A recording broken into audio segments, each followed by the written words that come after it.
उत्पीड़न। इब्न इस्हाक यहूदी नगर खैबर की फतेह की वर्णन करते हुए लिखता है कि मोहम्मद ने बिना कोई चेतावनी दिए इस किलेबंद नगर पर हमला किया और निहत्थे नगरवासियों को उस समय चुन चुनकर मार डाला जब वे जान बचाकर भाग रहे थे। यहाँ से बंदी बनाए गए लोगों में किनाना नामक व्यक्ति भी था। किनाना अल रबी के पास बनु नज़ीर के खजाने की चाबी थी। उसे रसूल के पास लाया गया और उसे खजाना की चाबी मांगी गई। किनाना ने कहा कि उसे नहीं मालूम कि चाबी कहाँ है। एक यहूदी रसूल के पास आया। तबारी बताता है कि इस यहूदी को पकड़ कर लाया गया था और बोला कि वह रोज़ सुबह किनाना को एक खंडहर में जाते हुए देखता था। मोहम्मद ने किनाना से कहा, तुम्हें पता है, यदि पता चल गया कि खजाना की चाबी तुम्हारे पास है तो तुम्हारी जान ले लूँगा। इस पर किनाना ने कहा, हाँ। रसूल ने अपने आदमियों को खंडहर की खुदाई करने का हुक्म दिया। वहाँ थोड़ा सा खजाना मिला। मोहम्मद ने पूछा कि बाकी खजाना कहाँ है, तो किनाना ने बताने से इनकार कर दिया। इस पर रसूल ने अल जुबैर अल अवाम को आदेश दिया, इसे ले जाओ और तब तक यातना दो जब तक कि खजाने का पता न चल जाए, पता न बता दे। अल जुबैर ने आग में एक पत्थर दहकाया और उसे किनाना के सीने के ऊपर रख दिया। किनाना चीखता रहा, लेकिन अल जुबैर अंगारा तब तक उसके सीने पर रखे रहा जब तक कि वह मरणासन नहीं हो गया। फिर रसूल ने किनाना को मोहम्मद अबी मुसलमा को सौंप दिया और उसे अपने भाई महमूद का बदला लेने के लिए उसकी गर्दन उड़ा दी। जिस दिन मोहम्मद ने किनाना का बेरहम कत्ल करवाया, उसी दिन वो उसकी 17 साल की बीवी सफिया को बलात्कार करने के लिए अपने तंबू में उठा ले गया। इस घटना के 2 साल पहले मोहम्मद ने यहूदी जनजाति बनु कुरैज़ा के अन्य मर्दों के साथ सफिया के पिता का भी कत्ल कर दिया था। इब्न इस्हाक लिखता है, रसूल यहूदियों के किलों पर एक के बाद एक कब्जा करते जा रहे थे और वहाँ की औरतों और बच्चों को बंदी बनाते जा रहे थे।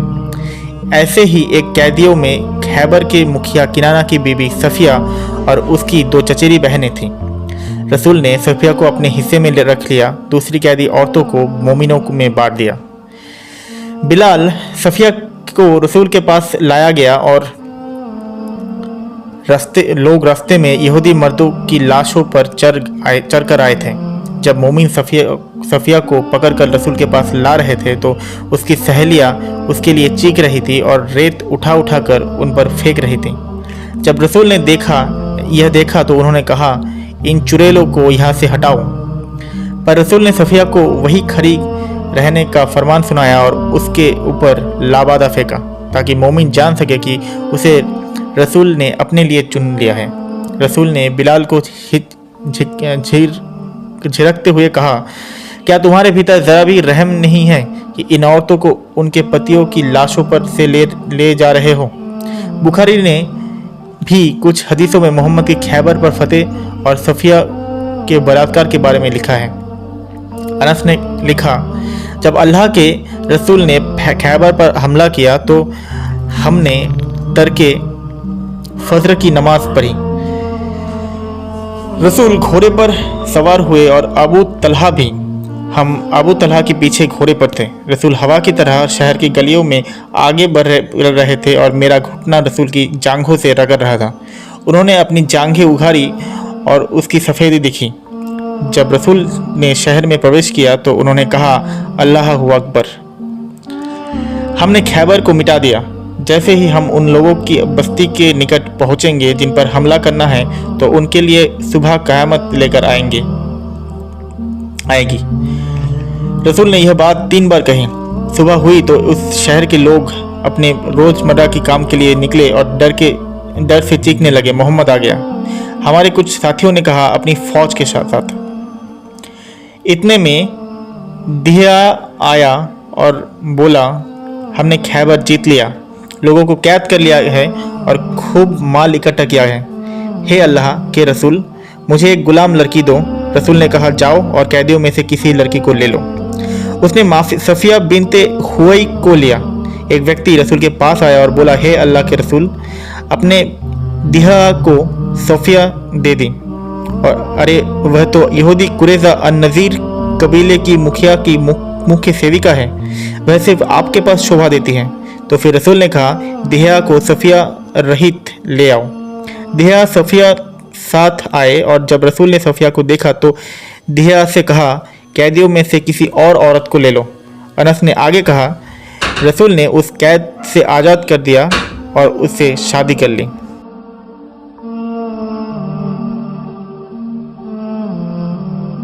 साबित ने अनस से पूछा, अबू हमजा, रसूल ने सफ़िया को महर में क्या दिया? उन्होंने कहा, सफ़िया खुद महर थी, क्योंकि रसूल ने उसे आज़ाद किया और फिर शादी की। अनस ने फिर कहा, रास्ते में उम्मे सलम ने उसे दुल्हन के रूप में तैयार किया और रात में वह रसूल के पास दुल्हन की तरह भेजी गई। मोहम्मद के साथी अनस ने एक और हदीस में उल्लेख किया है कि अरब के एक कबीले के 8 आदमियों का एक समूह मोहम्मद के पास आया, लेकिन मदीना की आबो हवा उन्हें रास नहीं आई। तब मोहम्मद ने ऊँट के पेशाब को दवा के रूप में बताया और उन्हें शहर के बाहर ऊँटों की रखवाली कर रहे नौकर से मिलने भेज दिया। इन आदमियों ने उन नौकरों का कत्ल कर दिया और ऊँट हाँक ले गए। जब मोहम्मद को इसका पता चला तो उसने अपने आदमियों को इनके पीछे लगा दिया। ये पकड़े गए तो मोहम्मद उनके साथ पाँव कटवा दिए और गर्म सलाखें उनकी आंखों में डाल दी गई। ये दोनों इस पठारी जमीन पर तड़प तड़प कर मरने के लिए छोड़ दिए गए। अनस ने कहा कि ये दोनों पानी पानी कहकर बेहोश हो जाते थे, लेकिन किसी ने एक बूंद नहीं दिया और आखिरकार ये मर गए। इन अरबियों ने चोरी और हत्या की वारदात को अंजाम दिया था और इन्हें सजा भी देनी थी, मगर मौत देते वक्त भी इनकी भयानक पीड़ा क्यों दी गई? क्या मोहम्मद भी ऐसा ही अपराध नहीं कर रहा था? मोहम्मद को ये ऊँट कहाँ से मिले थे?